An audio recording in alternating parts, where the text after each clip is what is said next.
Howdy folks, Nathan coming at you from Boulder, Colorado. And why is that important? Because I have two vehicles that are perfect for this environment. I have a 2021 Lexus GX and I have a 2020 Land Rover Defender 110. Now, these vehicles compete directly with each other for your dollar. In fact, at the end of this video, I'm going to tell you how close they are financially. But in this video, we're going to talk about what makes them different and what do they share? Because you might be surprised.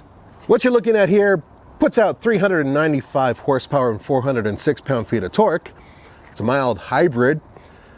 Inline 6-cylinder engine. That's right, inline 6.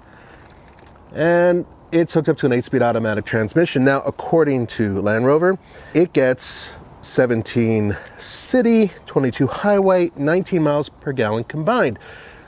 That's not too bad. This powertrain isn't the only one you can get. There is a 4-cylinder turbo that's available as well. We're not going to talk about that right now. We're talking about this engine. And as it sits, this is far more powerful than this V8 over here. Now, folks, this has been around for a long time. What you're looking at here is a 4.6 liter V8 that's hooked up to a 6-speed automatic transmission. This 6-speed, old school. It puts out 301 horsepower and 329 pound-feet of torque. It's not quite as efficient. We're talking about 16 miles per gallon combined. So this powertrain has been around for a while. The transmission has been around, I think, longer than Tommy's been alive. But the point here is this is a much more old school setup that a lot of people do prefer, partially because it doesn't have a hybrid system, partially because it is a good old-fashioned V8. It does sound pretty good, and on top of that, it is, as many people would say, rock solid and reliable. That is based on what people would say about a Toyota product, which is exactly what this is. This front end is an evolution of the GX over the past decade or so, and they've done everything they can to make it look like a member of the Lexus family. But in doing so, they've done a few things that sort of hurts it off-road. For instance, this whole jowl here, which really isn't necessary.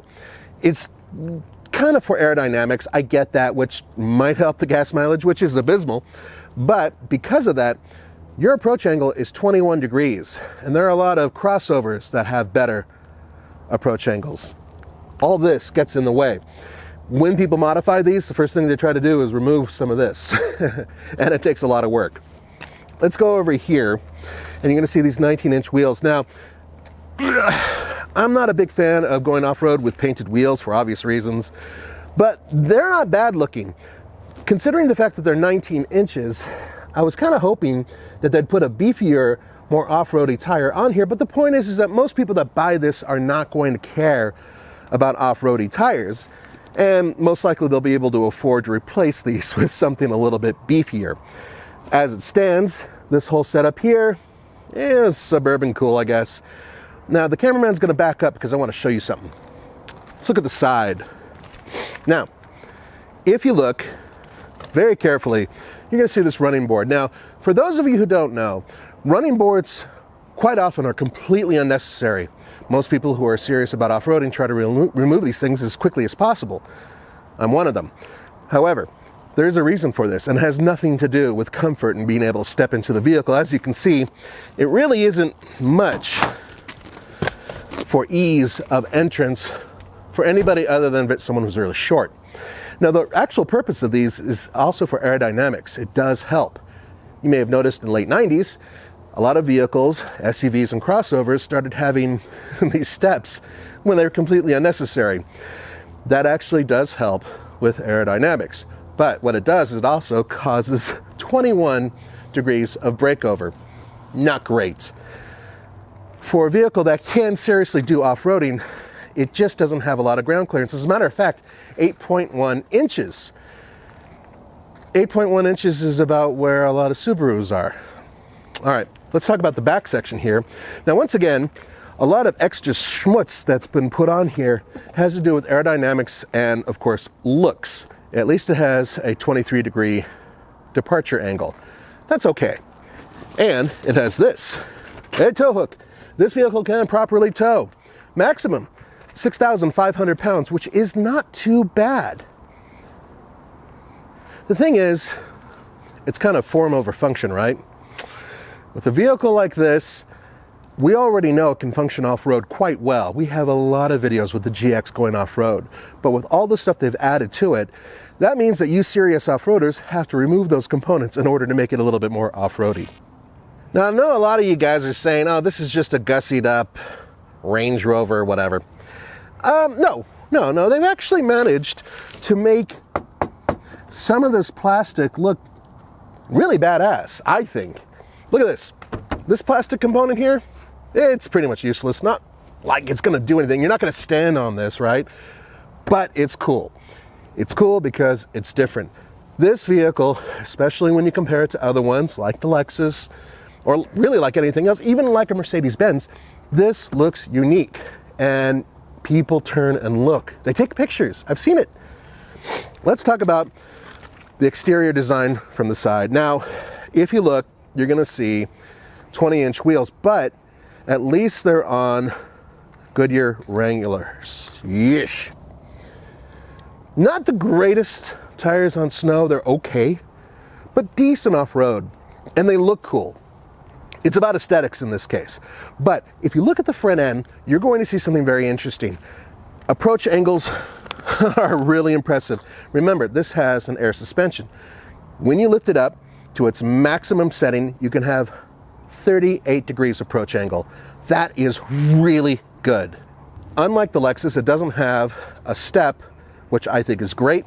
More importantly, when it's at its maximum setting, 29 degrees breakover angle.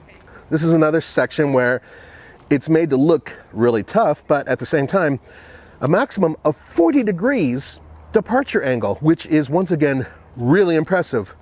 Maximum towing, 8,201 pounds. Over 8,200 pounds for towing in a vehicle like this? That's impressive. There are many differences between these vehicles, and it really becomes noticeable when you look underneath, because this has four-wheel independent suspension and it has an air suspension. That might seem like an issue for some of you purists out there who would prefer to have a solid axle for better articulation, although this vehicle's articulation isn't too bad. It's a lot better than a lot of crossovers, that's for sure. And it's fairly capable off-road, especially on maximum setting, which is over 11 inches of ground clearance. Now, the Lexus goes for an old school route, which is one that I personally prefer, but not everybody does. This vehicle does have a fairly smooth suspension system that is somewhat adjustable, but it will not lift and lower like the Land Rover. What it will do is it will provide maximum articulation in the rear end where there's a solid rear axle, and up front it is an independent front end. Actually, the suspension setup on this is very similar to something, let's say, like a Toyota 4Runner, which they do share some components. Now, it does have a Torsen limited slip center diff. It does have an E-diff locker in the back, multi-terrain select, that's what you're looking at here. And all of these systems work really well. Some of them are actually found in the Toyota Land Cruiser, which we all agree is a fantastic off-road vehicle. So let's talk about the interior real quick while we're here. The overall design, they've updated the infotainment system. It still feels very, very old. And you have this absolutely amazing feeling steering wheel. I love it. And yes, of course, it's heated. That is an option, by the way. Overall, the interior design is typical Lexus, so it's high quality, but there are a couple things that are starting to feel kind of dated, and there are a couple little things here and there that just, I don't know, they just don't feel very luxurious. Alrighty, now, very different place to sit in with the Land Rover. For one thing, right off the bat, much better headroom, much better headroom. Remember that this is a, I hate to say it, but it's more of a crossover than the Lexus. And part of the reason why some people don't like to hear that is because they don't think it's very off-roady, which we've proven they can handle off-road pretty good. Look at this, LCD, left, right. I love it. This overall design, the minimalist thing that they've done, took a lot of work. The design of this vehicle, externally and internally, is phenomenal. So I have the stickers right here on both vehicles, and what's interesting is that they are really, really close. 2 SUVs, 3 rows of seating, built for families, built for off-roading. Both of them are cool in their own way, but they have very different personalities.